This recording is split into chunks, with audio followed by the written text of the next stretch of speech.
como vão todos? Nós estamos começando mais um programa Provocação, uma iniciativa do Repórter Nordeste TV, da Repórter Nordeste TV, do site repórternordeste.com.br. Hoje nós temos a satisfação de entrevistar o Inácio Loyola. O Inácio, ele é deputado estadual, historiador, agrônomo, é bacharel em Direito, mas hoje nós vamos entrevistar o historiador Inácio Loyola, porque ele é um profundo conhecedor da história de Lampião, tanto da execução do cangaço, enfim, como também das consequências do cangaço, enfim. E uma característica interessante do Inácio é que ele teve acesso, até hoje tem acesso, diretamente a relatos orais do povo, de descendentes, de pessoas que não são descendentes, são indiretamente ligadas ao cangaço, e ele faz uma mistura desses relatos e no seu dia a dia ele conta boas histórias a respeito de Lampião e do cangaço. Inácio, a distância de Poço Redondo, da famosa Grota de Angicos, onde é atribuído a execução do Lampião e seu bando, até Piranhas, a cidade onde você nasceu e tem sua vida política, é de 40 minutos, mais ou menos. Eu queria saber quais são as dúvidas que você ainda tem a respeito de Lampião e que você ainda não conseguiu encontrar uma resposta, ou então que você falasse quais são as dúvidas que a história possui e que, para você, não são dúvidas mais. Odilon, primeiro, uma satisfação muito grande a gente participar. Exatamente 28 de julho se comemora os 82 anos da morte de Lampião.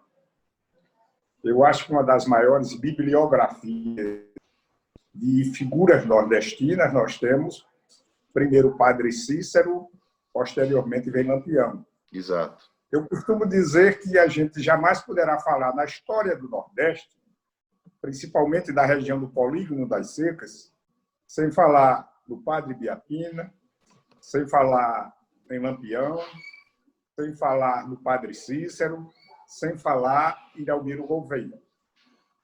E é evidente, eu tenho o cangaço como fracos que tornaram-se fortes. Uma região totalmente desassistida, uma região sem a mínima infraestrutura naquela época, ainda hoje se perdura, de convivência com as secas. Exato. E onde nós temos um coronelismo selvagem. E nós tivemos vários e vários cangaceiros na história do Nordeste. Jesuíno Brilhante, Antônio Preto, nós tivemos Lucas de Feira, nós tivemos Antônio Silvino, nós tivemos Senhor Pereira, Luiz Padre, mas o que mais se destacou foi exatamente Lampião. Ou seja, ainda hoje é uma figura extremamente estudada por pesquisadores, historiadores, sociólogos, antropólogos, mas eu costumo sempre dizer, independente de você interpretar, fazer uma leitura dele, ser um bandido ou um herói, eu costumo dizer que ele é história. E a grande incógnita até hoje é o desfecho da morte de Lampião no dia 28 de julho de 1938. Eu quero dizer para você que Lampião e seus irmãos, o seu bando, foi fruto de uma perseguição política. Eles, a família Ferreira, oriunda de Vila Bela, hoje Serra Talhada, eram ligados politicamente à família Pereira e assume o comando político de Vila Bela, naquela época, a família Carvalho. E a família Carvalho, aliada à família Nogueira, escolhe a família Ferreira para ser perseguida politicamente. Por conta disso, aconteceram vários incidentes. Eles foram obrigados a deixar território de Vila Bela, vieram morar em Floresta do Navio, mais uma vez foram perseguidos, deixaram o estado de Pernambuco, vieram para Alagoas, para a cidade de Água Branca, sob a proteção do coronel Ulisses Luna, que foi quem apadrinhou Delmiro Gouveia no início do século XX, quando aqui chegou. Foram perseguidos lá em Água Branca, se deslocaram para Mata Grande e, em junho de 1921, as oligarquias políticas de Pernambuco acionam as autoridades políticas de Alagoas, dizendo que bandoleiros oriundos de Pernambuco se encontravam no sertão de Alagoas. E duas volantes, sob o comando do então subtenente José Lucena de Albuquerque, Maranhão, e do sargento Amarílio Batista, chegam em Mata Grande e eliminam o pai de Lampião, o dono da fazenda em que ele se encontrava lá, e espanca demais moradores. Lampião, quando chega, encontra o pai morto, a mãe já tinha morrido 40, 45 dias antes, vítima de um infarto fulminante. Aí, a partir daí, ele se alia a um cangaceiro por nome Senhor Pereira. Exatamente. Senhor Pereira e Luiz Padre, seu primo. Um ano depois, Senhor Pereira abandona o cangaço. Uns dizem porque estava cometido de reumatismo crônico, não poderia se locomover naquela região. Outros dizem, historiadores, a pedido do padre Cícero. A verdade é que Senhor Pereira reúne o grupo, coloca o seu projeto, aqueles que quisessem seguir ele aceitaria, mas aqueles que ficassem, escolhessem um líder. Foi exatamente aqueles que não acompanharam o senhor Pereira e Luiz Padre, escolheram Lampião para ser o seu comandante maior.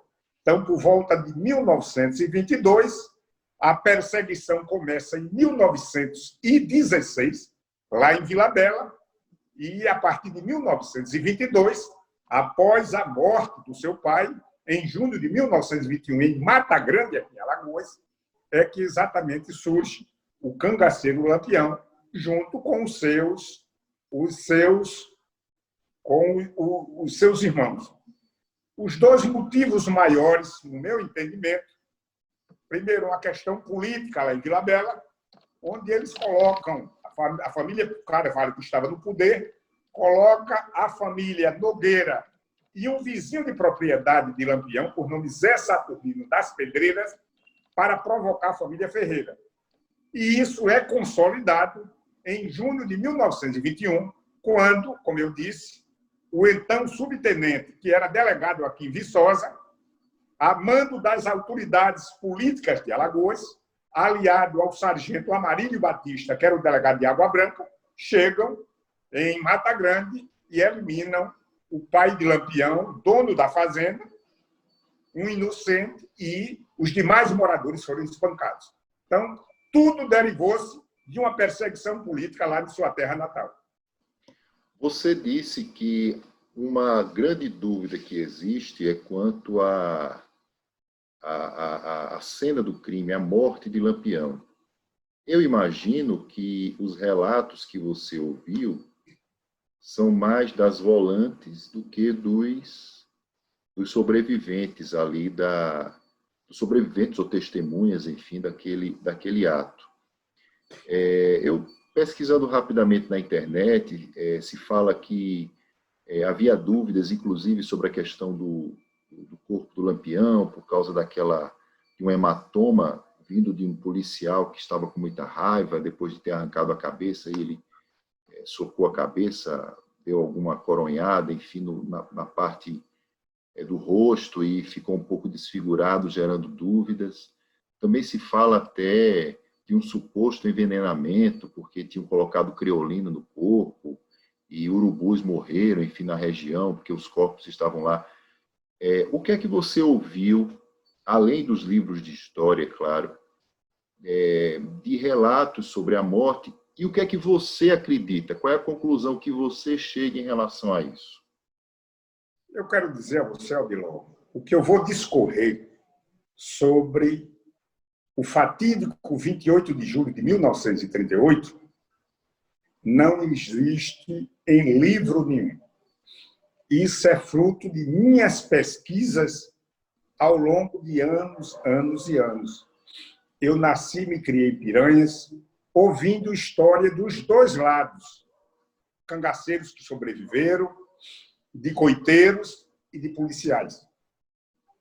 A verdade que eu quero dizer é que o Getúlio Vargas vinha sendo, por demais, criticado pela existência, para ele, no momento, de um bandoleiro como Lampião, que há 20 anos reidava no Nordeste e que os governos estaduais não tinham dado cargo dele.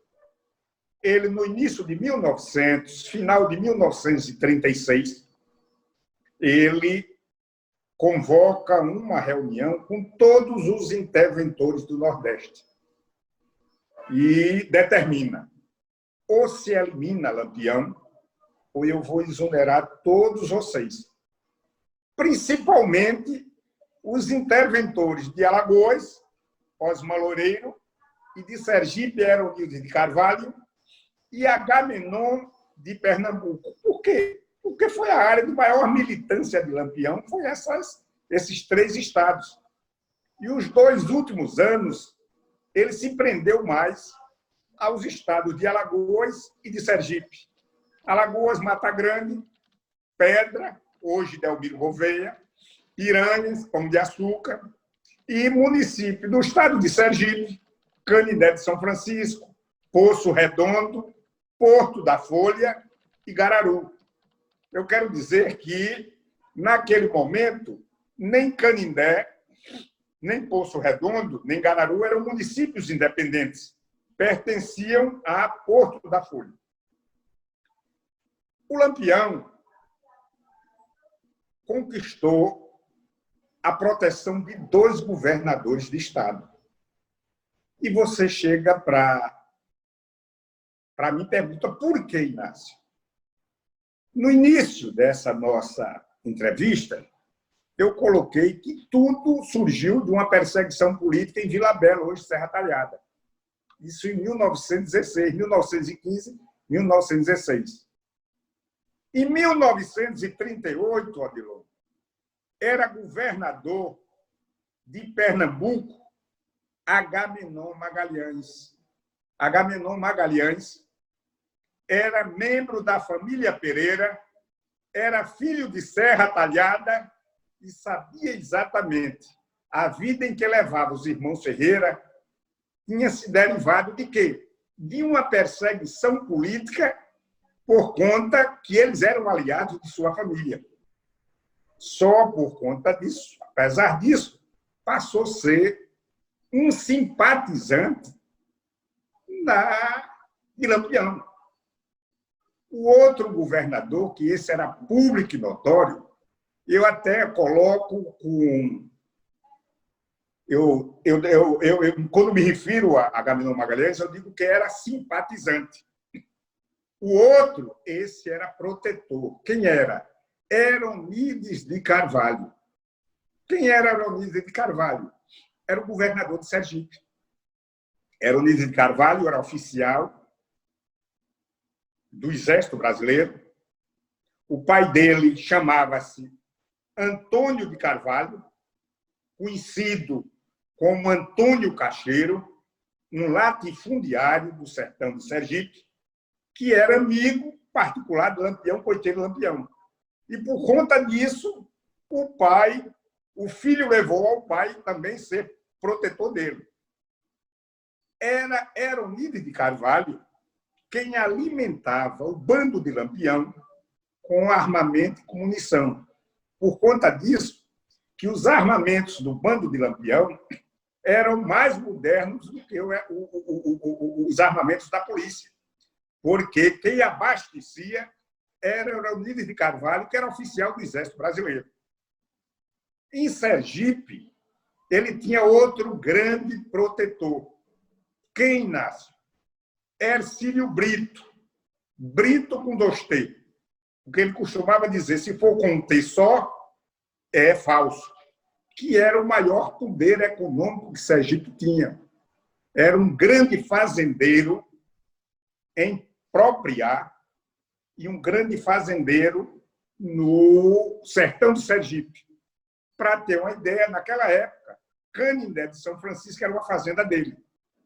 Ele era dono da fazenda Jundiaí, uma fazenda moderna para a época de hoje, imagine naquela época, com projetos de irrigação, que hoje essa fazenda é de propriedade do ex-governador de Sergipe, João Alves Filho. Era lá na fazenda Jundiaí que Lampião ia repousar. Passava dias e dias lá, fazendo tratamento médico, tratamento dentário. Foi lá que ele conheceu a vodka polonesa, o uísque escocês, o perfume francês e a camisa de seda. Então, em Sergipe, ele tinha o apoio político, o apoio econômico. Quem era o governador de Alagoas após essa reunião com Getúlio Vargas? Osman Loureiro. Osman Loureiro cria o 2º Batalhão de Polícia, com sede em Santana do Ipanema, com a missão de combater Lampião.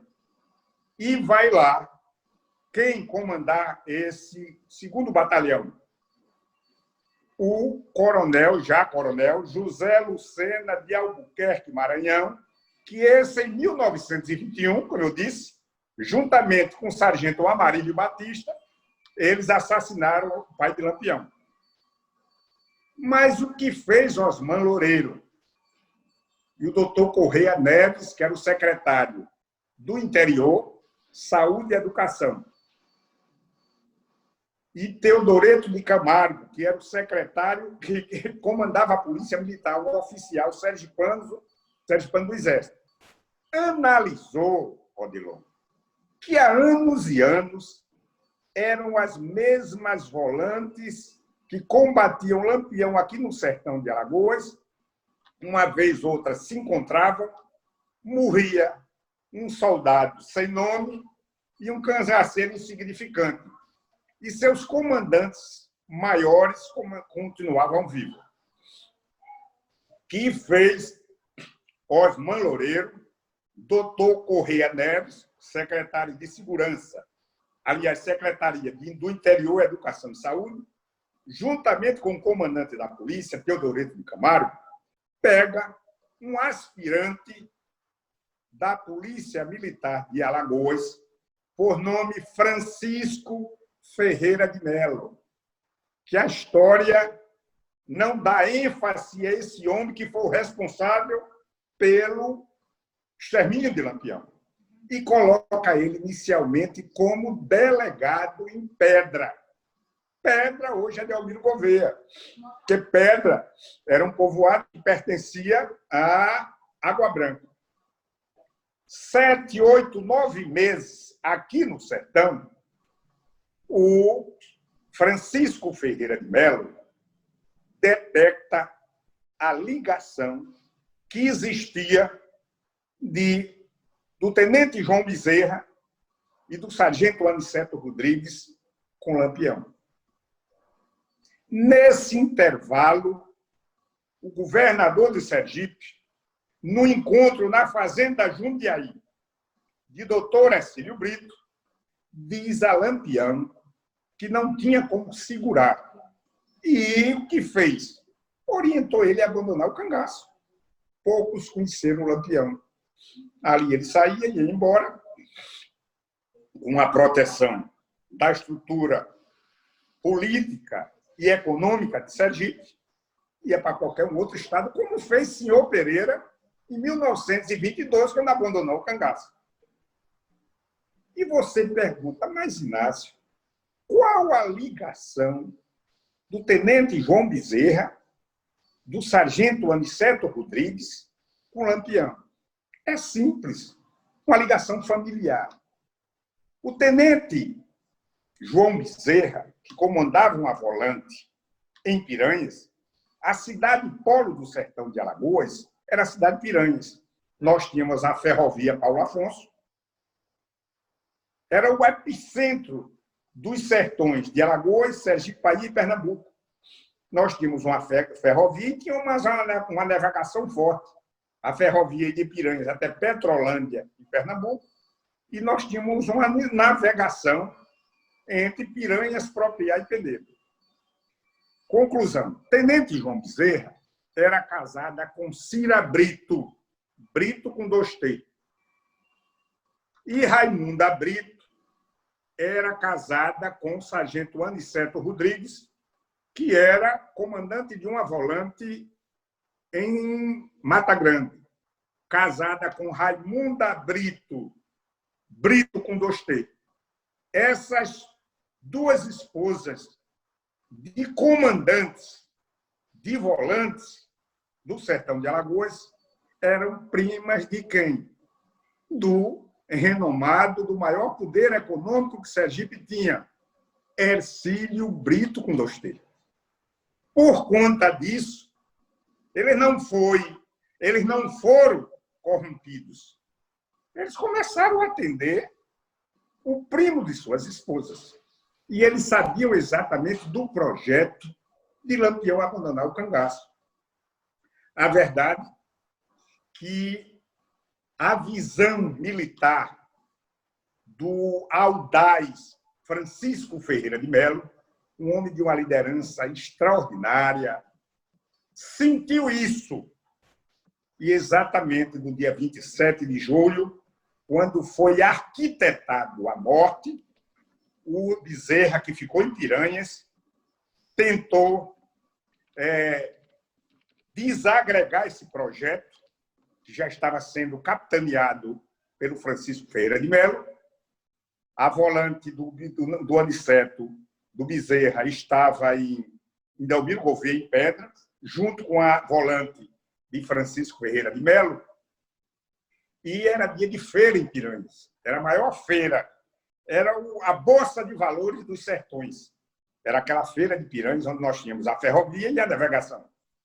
E sabia-se exatamente que Lampião estava a poucos quilômetros de Piranhas.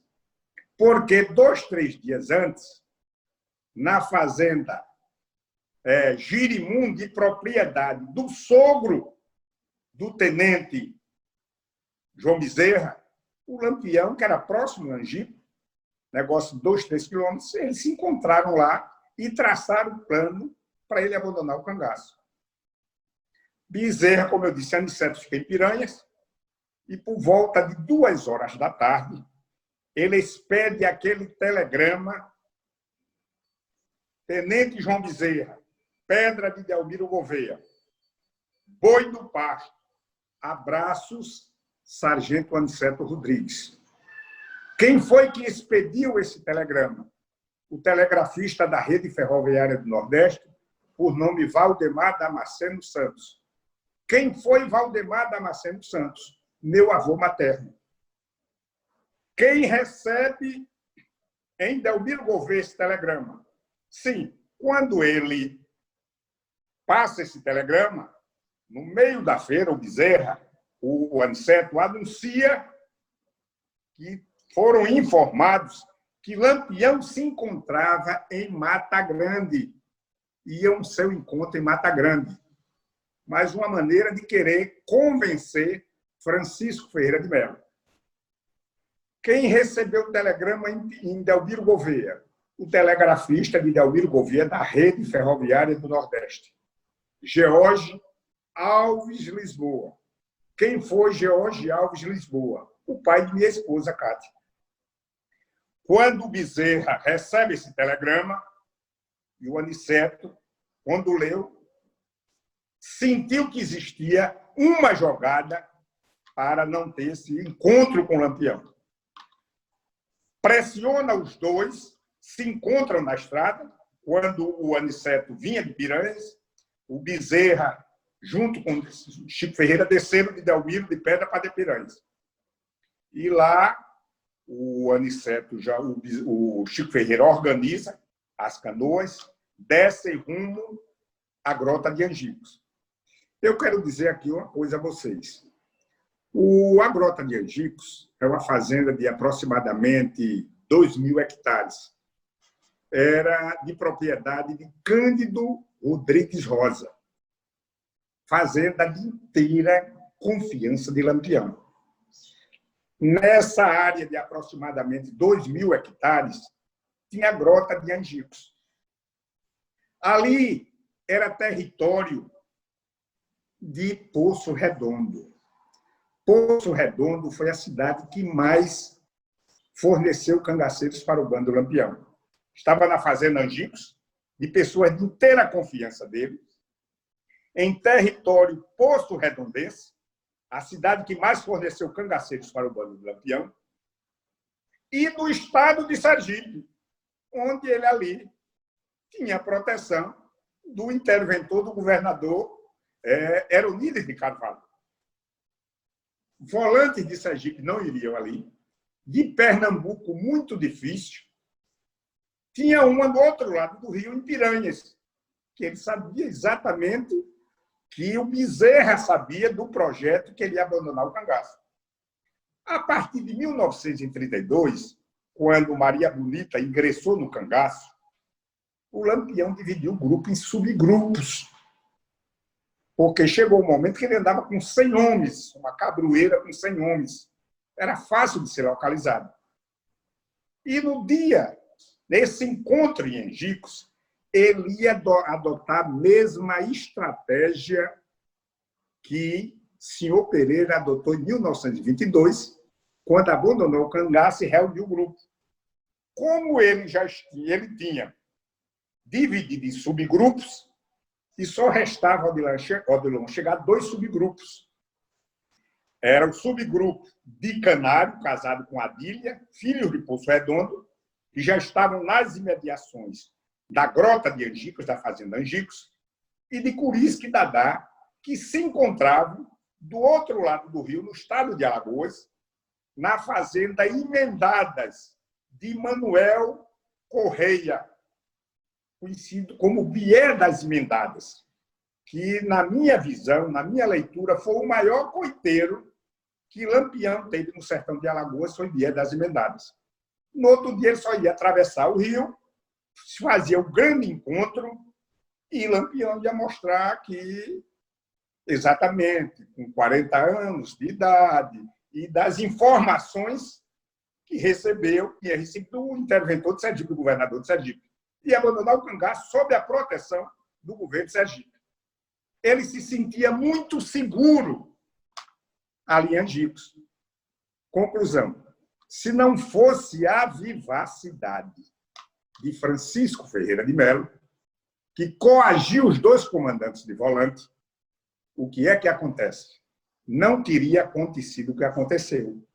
E tudo naquele dia deu errado.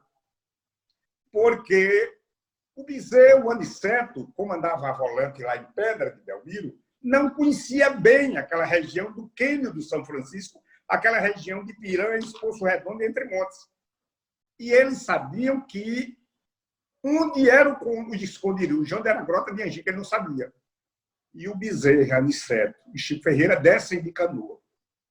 Quando se aproximam de Entre Montes, que é uma vila, município de Piranhas, que onde morava o Pedro Rodrigues Rosa, Pedro de Cândido, o lendário Pedro de Cândido, as canoas atracam e faz Bezerra. Vá Entre Montes, a 1 quilômetro, tirou 2 soldados da volante dele, Bida e Elias.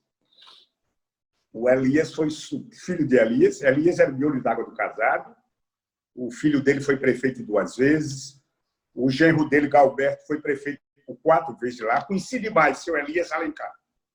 E vão na casa de Pedro de Cândido e diga a Pedro de Cândido que vem aqui, que eu estou esperando ele. Veja bem, isso por volta de 1h30, 2 horas da manhã, Tenente João Bezerra mandar um recado para um coiteiro e ele dizer que não atendia, é porque sabia exatamente a ligação do Bezerra com o Lampião. Uns dizem, o seu Elias, que acompanhou, diz que ele alegou que a mulher não a ia atender, mas porque a mulher estava para ter criança. O seu Juarez, conhecido por seu pequeno, que era um canoeiro, filho de Piranhas, eu achei ele mais lúcido. Ele disse que o Pedro de Cândido respondeu que não ia deixar a mulher dele com Miguelzinho de Santa Brígida. O que é Santa Brígida? É uma cidade do sertão da Bahia, próximo a Canindé, Piranhas. E Pedro de Cândido negociava com gado. E o Miguelzinho era do ramo. E o filho de Pedro de Cândido, que ainda é vivo, mora hoje aqui em Maceió, ele é aposentado como delegado da Polícia Federal, foi superintendente da Polícia Federal em Brasília, em São Paulo, no Rio, em Minas Gerais, em Pernambuco, um homem gabaritado. Eu sempre converso com ele, é um homem de quase hoje 90 anos. Diz que ele tinha nascido em 1937. Em 1938 só teve ele de filho.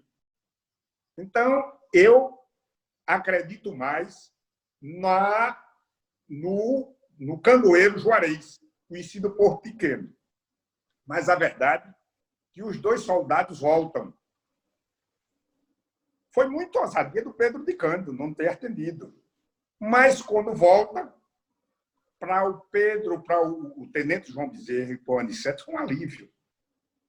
E deduziu que algo de estranho Pedro devia ter detectado que tinha acontecido e tivesse escapado. Aí o Chico Ferreira pede aos dois soldados, diga, traga ele vivo ou morto. Os dois soldados, quando chegam em Entre Montes, 1 quilômetro, voltam com ele. O Bezerra e o Aniceto tentaram conversar separadamente com o Pedro de Cândido, mas nessas alturas o Chico Ferreira tortura ele. E ele diz, olha, minha gente, quem sabe exatamente do local dele é meu irmão Durval, mais novo do que ele, que a sede da fazenda era do outro lado do rio. Eles estavam em Alagoas, só era atravessar de canoa, a sede da fazenda ficava na beira do rio. Isso por volta já de 3h30, 4 horas, e eles atravessaram o rio e alimentavam que, nessa altura, o Durval já se encontrasse lá no coite, com os cangaceiros. O Durval deveria ter 17, 18, 19, 20 anos. E, quando chegam lá, o Durval está dormindo e é acordado com um parabelo na boca. Chico Ferreira, nessas alturas, assumiu todo o comando. O Bezerra e o Aniceto tentaram convencer a postergar esse encontro, alegando que o número de policiais era menor que o número de cangaceiros, pelo que tinha dito Durval. E Chico Ferreira não atendeu. Gritou forte com eles. E eu sei que as 3 volantes subiram rumo à Grota de Egípcios, uma região muito acidentada, 700 metros aproximadamente. Quando se aproximam da Grota de Egípcios, o Bezerra faz o último pedido, que até hoje existe essa interrogação. Gostaria que o primeiro tiro fosse dele. Portanto, as 3 volantes se posicionaram, sai o primeiro tiro, começa o fogo, morre Lampião, Maria Bonita e mais 9 cangaceiros, e é morto um soldado por nome Adrião. Mas o mais interessante dessa história, que tinha um soldado da volante Bezerra, por nome Mané Velho Antônio Jacó. Era um baiano. E por questão pessoal com Lampião, ele era de Pedro Alexandre. Naquela época, Pedro Alexandre, cidade da Bahia, chamava-se Serra Negra. Naquela região de Paulo Afonso, Jeremoabo, Santa Brígida. Ele veio com uma volante de Alagoas para combater Lampião. De 28 de julho de 1938, eu me volto para 25 de dezembro de 1926, em Itacaratu, na fazenda Poço do Ferro. Era feriado por conta dia de Natal. Os cangaceiros eram extremamente místicos, religiosos, e Lampião, nesse dia, ficou repousando e foi fazer uma visita a um amigo próximo, e os cangaceiros ficaram limpando as armas. Nessa limpeza, acidentalmente, o cangaceiro Luiz Pedro, a arma dispara, o fuzil dele, e pega na perna esquerda de Antônio Ferreira, o irmão mais velho de Lampião. E ele teve morte instantânea. Eu comparo muito os irmãos Ferreira, como recentemente nós tivemos uma guerra aqui de Almena E os e de Calheiro. Exato. A cabeça dos Almenas era o Cabo Henrique, mas o destemido era Ivanildo. Então, eu faço sempre essa comparação. O Antônio Ferreira era o mais velho, o mais destemido, porém, a grande cabeça era de Lampião. Mas, Aldirão, quando o Lampião chega, encontra o irmão morto. A faixa etária dos cangaceiros era em torno de 18, 19, 20 anos. E o Luiz Pedro deveria ter 20 e poucos anos. Um dos cangaceiros mais valentes do bando de Lampião. A verdade é que o restante dos cangaceiros tentaram convencer Lampião que tinha sido proposital. Lampião não convenceu.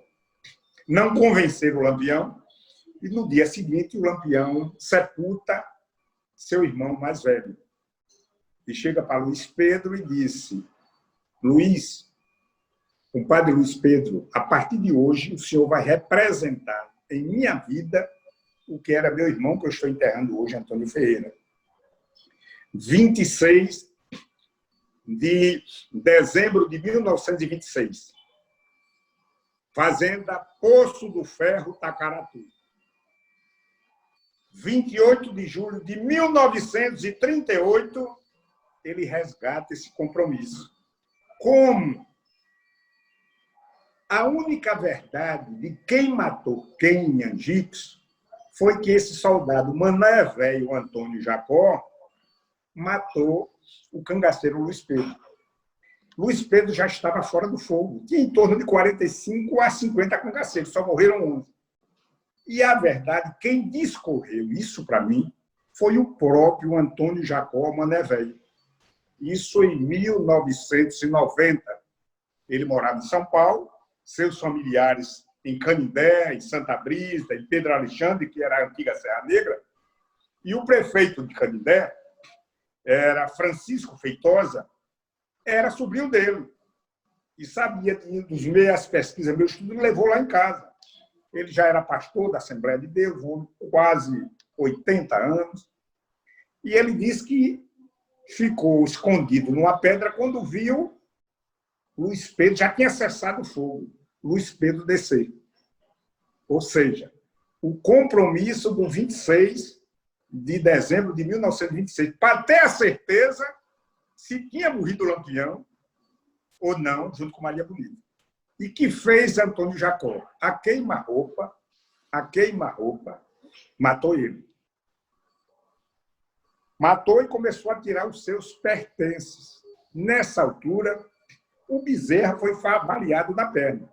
Aí grita para Antônio Jacó: Antônio, venha fazer minha cobertura, que eu estou baleado.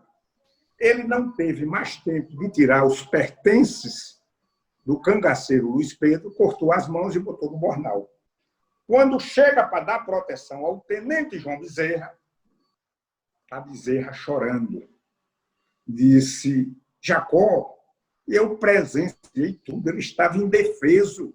Se agarrasse ele, prendesse ele, não matasse como você matou, porque eu devia um grande favor a ele.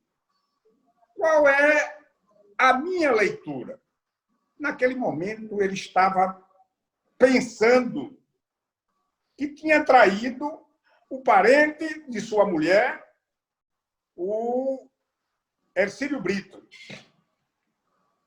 Mas a verdade, depois que passa toda essa tempestade, as cabeças foram decapitadas, levadas para Piranhas, e o que é certo que foi tirada aquela histórica foto em Piranhas, Exato. em frente ao prédio em que funciona a Prefeitura Municipal de Piranhas, Nas escadarias. nas escadarias, e a partir dali passam a ser os grandes protagonistas do extermínio do Lampião, o Bezerra e o Aniceto. Mas nos meus estudos, eu já pedi várias e várias vezes a vários comandantes de polícia. Eu tenho até uma exposição que eu fiz aqui de motivos mostrando para o reconhecimento de Francisco Ferreira de Mello, que foi ele, o mentor, o arquiteto, o homem que levou as volantes do tenente João Bezerra e do sargento Aniceto Rodrigues. Mas a verdade é que Curisco não estava lá.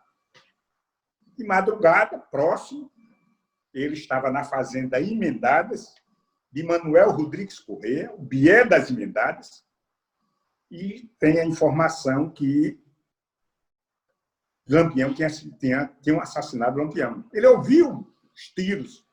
Ele estava em linha reta a 6, 7 quilômetros da Grota de Angicos. E procurou, ficou como um louco, desesperado, quem teria feito isso. Vai à fazenda Novo Gosto, era uma fazenda no município de Pão de Açúcar, de Antônio Gonçalves, e procura o vaqueiro por nome Joca Bernardes. Antônio Gonçalves era o avô do ex-prefeito de Pão de Açúcar, Jasson Gonçalves. E tenta pressionar, e o Joca Bernardes, para se livrar, acusou o inocente. Domingo dos Patos. Domingo dos Patos era uma fazenda já no município de Piranhas, de propriedade de Antônio Menino, como era conhecido, um homem de posse na região. Exato. Ele era da família Brito também. E no dia 2 de agosto de 1938, 5 dias após a morte do Lampião, ele chega à noite na fazenda Patos e mata Domingos, vaqueiro, porque Joca Bernardes teria dito que ele teria sido delator, mata sua mulher, mata 3 filhos e mata uma nora de Domingos Ventura, que era conhecido por Domingo dos Patos, que era a fazenda. Corta as cabeças, pega um vaqueiro da região, bota as 6 cabeças dentro de um saco e pega esse vaqueiro por nome de Crispim e disse: vá a Piranhas e dê de presente ao tenente João Bezerra com um bilhete dizendo: é para você fazer uma buchada com essas cabeças.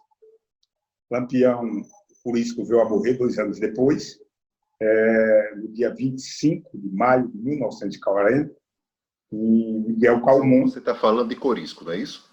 Já por isso, ele já veio morrer Corisco, exato. depois. Exato. Entendeu? Depois dessa passagem trágica de Piranhas, que ele eliminou uma família inteira inocente, exato. Ele ainda passa 2 anos, quando é eliminado exatamente no dia 25 de maio de 1940, ele já fugindo, o tenente Zé Rufino, que foi o maior caçador de cangaceiro do Nordeste, comandava uma volante em Jeremoabo, na Bahia,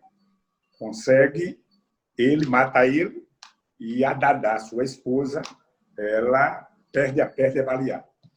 Isso é mais ou menos uma sinopse dos dias 27 de julho de 1938, 28 de julho de 1938. Isso é fruto de anos e anos de pesquisa. E, além de você ouvir, você tem que partir para o caminho da lógica.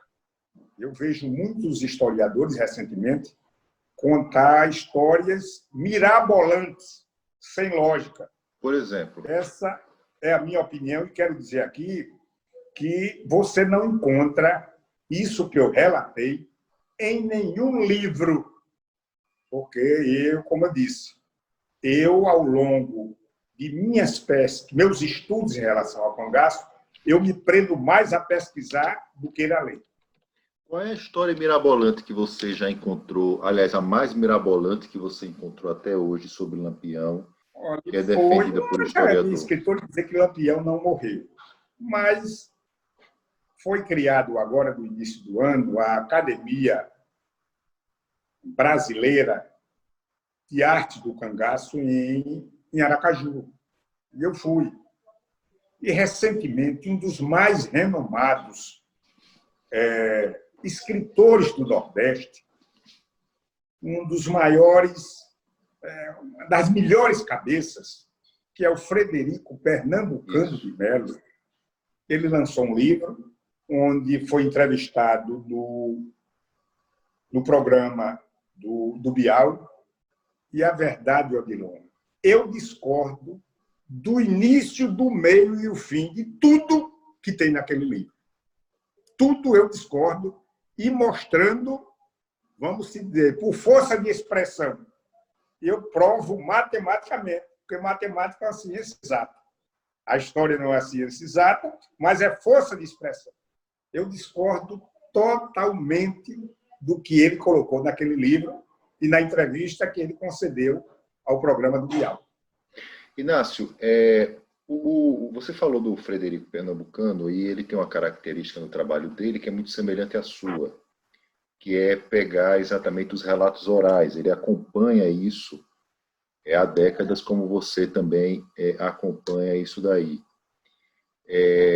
Você falou da questão lógica, do que você acredita que aconteceu ali na Grota de Angicos e no entorno, enfim, referente às histórias, e você falou de Getúlio Vargas. Mas veja só, em 26, quando houve a coluna Prestes, de certa forma, havia uma, digamos assim, o Lampião e o Getúlio, aliás, e o Prestes, aliás, de certa forma, eles estavam do mesmo lado, porque houve aquela situação do encontro, que não houve encontro, do padre Cícero com o Lampião, para que ele pudesse combater a coluna Prestes, e, enfim, todo esse episódio.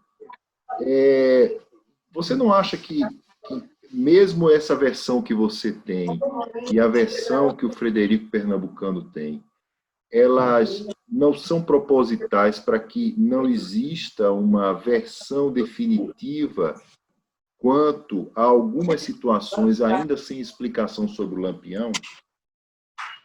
Olha, veja bem, esse encontro que até hoje o padre Cícero carrega essa nódoa, duas nódoas na vida do padre Cícero. Primeiro foi aqueles milagres atribuídos a Beata Maria de Araújo. Exato. A segunda, a patente, a proteção que ele dava a Lampião. Eu quero dizer que o encontro de Lampião com o padre Cícero, o Getúlio assume em 1930. Exato. Isso aconteceu em 1926. No início de 1926, a coluna Prestes, parte do Rio Grande do Sul, quando chega no Nordeste, existia um médico baiano radicado no Juazeiro, chegou por volta de 1908, Floro Bartolomeu da Costa, que conquistou a simpatia do padre Cícero. E o padre Cícero, naquele momento, vinha sendo perseguido, retaliado pela Igreja Católica, porque Dom Joaquim Vieira, bispo do Fortaleza, não aceitava que um simples padre, que um pai d'égua, oriundo do sertão de Ceará, tornasse o grande líder da Igreja Católica do Nordeste. Conclusão. Se não fosse a proteção do Fórum Bartolomeu da Costa, isso é muito forte que eu vou dizer, a Igreja Católica tinha assassinado o padre Cícero. Conclusão. Quando a coluna Prestes chega ao Nordeste, Fórum Bartolomeu da Costa Coluna Prestes, ela combatia os governos de Arthur Bernardes e Washington Luiz. Era a República Velha. E dizem que Arthur Bernardes era um governo, um homem fraco, sem pulso. O que aconteceu? Fora o Bartolomeu da Costa, procura o presidente da República, que na época ele era deputado federal, e diz: presidente, só tem uma maneira de a gente combater a coluna Prestes naquela região, no nosso semiárido. Se o senhor mandar esses soldados do exército, vão tudo morrer lá, com calor, de sede e tudo. E deu a ideia de se criar um batalhão patriótico. Que consistia isso? A regimentar homens do sertão com armas para enfrentar a coluna Prestes. Os homens afeitos à convivência naquela região de Caatinga, naquela região catingueira. E a ideia dele foi exatamente convidar Lampião para ser o comandante. Manda um emissário atrás de Lampião em nome do padre Cícero. Quando é janeiro, fevereiro de 1926, padre Cícero, já criticado demais, já perseguido pela Igreja Católica, chega Lampião em mais de 30 homens lá, atendendo, dizendo ele que estava atendendo um chamado dele. E já com um projeto de combater a coluna Prestes, que até por conta, o Lampião tem uma simpatia enorme pela patente de capitão. Por mais que o padre Cícero tentasse convencer que não tinha competência para aquilo, Lampião não aceitava. E a verdade é que o padre Cícero foi obrigado a pegar um agrônomo do Ministério da Agricultura, servidor federal, por nome Pedro Albuquerque. E disse: Pedro, para eu convencer esse homem, a verdade é que você redija aí um papel qualquer, um documento dizendo que, a partir de hoje, ele tem a patente de capitão.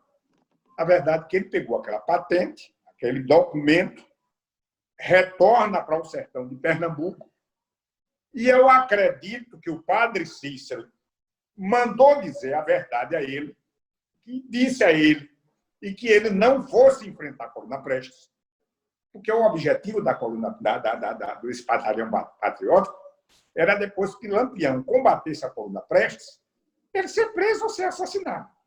E padre Cícero sabia da vivacidade de Floro Bartolomeu da Costa. A verdade é que ele saiu com essa patente. Tempos depois, esse servidor, esse agrônomo do Ministério da Agricultura, respondeu um inquérito administrativo. E a principal arma dele, a principal defesa dele, foi dizer que só tinha dado de capitão porque ele só exigiu de capitão. Mas se ele pedisse de marechal, ele teria dado de marechal também. Mas não teve ligação nenhuma. E o que eu quero dizer a vocês é o seguinte: o padre Cícero, em nenhum momento, foi protetor de Lampião. A igreja do padre Cícero ele era aberta. Vamos cair na realidade agora. Vamos dizer que o Papa Francisco esteja celebrando aqui uma missa na Basílica de São Pedro e chegasse e fosse liberado o El Chapo, aquele narcotraficante. Exato. Ele, ao adentrar na igreja, você acha que o Papa Francisco ia botar ele para fora da igreja? Se não pudesse converter ele a abandonar aquela vida. A mesma coisa era a visão do padre Cícero. A igreja do padre Cícero era aberta para todos. E ele foi muito sacrificado como protetor de coronéis, protetor de Lampião, protetor de jagunços, porque é verdadeira que, quando se deparamos com aquela maior tragédia natural do Nordeste, que foi há cerca de 1877, onde morreram 500 mil nordestinos. Naquela época, representou 5% da população brasileira. A nível de hoje, seria 10 milhões de pessoas. Quem protegeu esses marginalizados pela seca foi exatamente o padre Cícero, lá no Juazeiro. Era um tema sobre o padre Cícero que a gente levaria o resto da tarde sobre isso. E eu continuo com a opinião. Ele não foi protetor de Lampião, mas eu acho que o Vaticano deveria retomar esse projeto de reabilitação do padre Cícero. Eu só quero dar um exemplo aqui a você. Teoricamente, o Brasil foi descoberto, Odilon, no dia 22 de abril de 1500. De lá para cá, quantos brasileiros já morreram? De todas as classes sociais, de todas as categorias. Agora, me diga, qual é o túmulo de um brasileiro que é visitado e venerado por 3 milhões de pessoas? Somente o túmulo do padre Cícero. Então, só por isso, o Vaticano deveria fazer uma reflexão e não querer que ele pague por essas 2 nódoas. Os milagres de Juazeiro por ter sido protegido, protetor de Lampião. E tudo isso derivou-se por conta do pior sentimento que o ser humano pode ter, é a inveja. E o grande carrasco, o grande verdugo da história de Cícero Romão Batista foi o então bispo de Fortaleza, Dom Joaquim José Vieira. Bom, eu queria encerrar essa nossa entrevista, Inácio. Primeiro, agradecendo a você imensamente por você ter falado conosco a respeito desse tema. E olha que nós, por causa do tempo, a gente teve que pegar apenas um pedaço do tema, porque se a gente não falou do assalto à baronesa de Água Branca, a gente não falou, enfim, a gente não se enveredou por isso daí, porque a história de Lampião é muito vasta. E eu estava fazendo recentemente uma pesquisa no Google acadêmico, que reúne teses de todas as universidades do Brasil e do mundo, e o tema Lampião ainda é recente, 2020. O tema Lampião ainda é recorrente e bastante estudado, enfim, pelas universidades. Então, eu queria agradecer a você, Inácio, pela sua disposição de conversar conosco. Eu também queria agradecer aos telespectadores da Repórter Nordeste TV, uma iniciativa do portal repórternordeste.com.br, e dizer que muito grato, Inácio, a você e a todos que nos escutaram nesse momento. Eu tenho passagens históricas. Se desse tempo, eu queria só contar uma. Silvio Hermano Bulhões, ele é filho do casal Curisco e Dadá. Mora aqui em Maceió, um grande amigo. Foi criado pelo padre Bulhões, o mais destacado padre que o sertão de Alagoas teve. Diz que era tão duro que o coronel Lucena, quando não resolvia um problema, botava para o padre Bulhões. E a verdade é que ele fazia parte de um clube júnior do Brasil. Em 1967, houve um encontro de clubes júnior do Brasil em São Paulo. E ele fazia parte do Clube Júnior do Brasil de Santana do Ipanema, acompanhou ele o saudoso Naldo Bulhões, ex-prefeito, que morreu recentemente, Humberto Melo, que foi deputado, 5 ou 6 pessoas. E ele disse o seguinte, que na hora que for a participação do Clube Júnior de Santana de Ipanema, ele pediu para ele ser o representante. E qual era o projeto dele? Na hora que o Clube Júnior de Santana de Ipanema ele disse, eu sou filho do casal de cangaceiros Curisco e Dadá. A mãe ainda era viva. Quando ele colocou isso, aí despertou curiosidade em todos. Ele disse, minha gente, a minha filha mais velha, por nome Sérgia, em homenagem à minha mãe, a cangaceira Dadá, que o nome dela é Sérgia, sempre me pergunta, papai, por que as pessoas, quando morrem, são enterradas cabeça e corpo. E o de vovô só foi enterrado o corpo, não a cabeça, porque estavam no Instituto Nina Rodrigues as 11 cabeças de angicos, mas ali, por isso que morreu em 1940. Por conta disso, houve um movimento muito grande e, no dia 19 de fevereiro de 1969, o Silvio sempre coloca terça-feira de carnaval, por determinação do Supremo Tribunal Federal, as cabeças que se encontravam no Instituto Nina Rodrigues, lá em Salvador, foram sepultadas no cemitério de Brotas, lá em Salvador. Mas nós temos passagens interessantíssimas do cangaceiro Cajazeiras, que em 1954 foi candidato a prefeito em Poço Redondo e a eleição saiu empatada. Ele com 161 votos e o seu adversário, o Arthur, 161. O Arthur, como era o mais velho, assumiu. Ou seja, ele era um forte candidato 4 anos depois, que fez a Justiça Eleitoral de Sergipe. Achava que era um mau exemplo, um ex-cangaceiro, ser prefeito de uma cidade.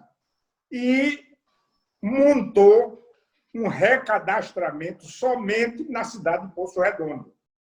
E eleitorado pequeno, sabia quem votava em A e votava em B. Eleição, ele versus o tenente Eliezer. Quando inicia a votação, ele sabia que ia perder, por conta que foram impugnados vários eleitores dele. Ele ateou fogo nas urnas de Poço Redondo, na sede do município, e nas urnas de Bom Sucesso, um povoado de Poço Redondo. Não houve acessão, não houve eleição desse dia, foi suspensa, ele foi preso e, dias depois, o Eliezer concorre como candidato único que foi eleito. Então, são coisas muito, até pitorescas na história do cangaço, que a gente poderia contar por muito tempo. Inácio, forte abraço para você. Até a próxima. Obrigado, Abilão. Foi um prazer.